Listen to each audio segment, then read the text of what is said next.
know, when you look at the entire stretch of this particular cycle of election, it's your second term now. How would it rank in terms of how fierce the opposition was, even, you know, from the campaign to the election and now having to slug it out at 3 levels of the judiciary? Would you call it your fiercest political battle yet?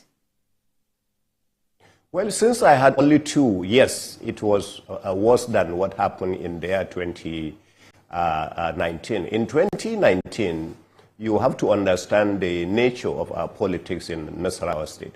In 2019, you know, we had His Excellency Labaran Maku in Abga.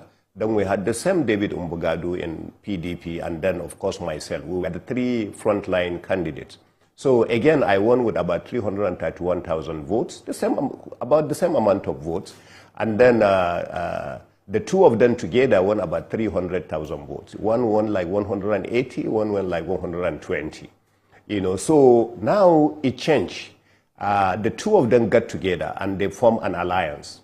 You know, so with the alliance now, you know, you will see that I was going to face, you know, those with 300,000 votes against me with 330,000 votes. But that is not the bad part.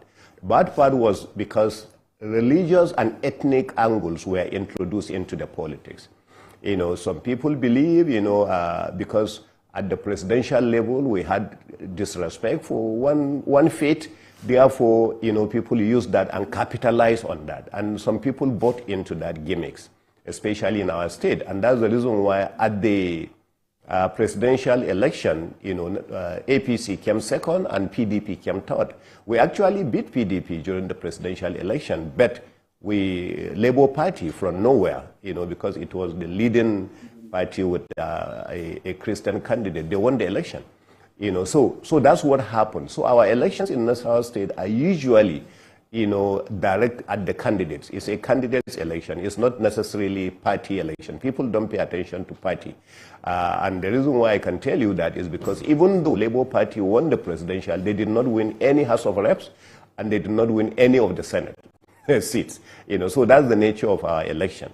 So yes, it was more fierce, especially when within the APC itself, we had little bit of our own problems here and there before we got together to organize ourselves.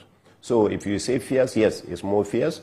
But going to tribunal, 2019, 2 political parties actually took me to appeal court. 4 political parties took me to the tribunal. The 2 political parties took me all the way to the Supreme Court.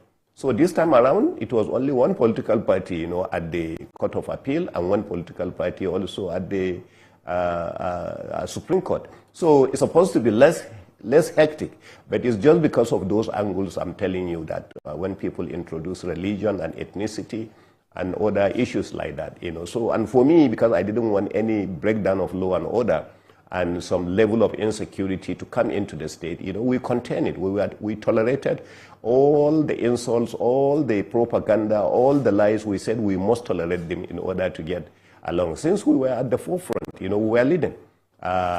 We said, forget about them, don't worry about them. So it took me a lot of effort to contain our people, not to respond to all the propaganda, all the lies, and all the intimidation.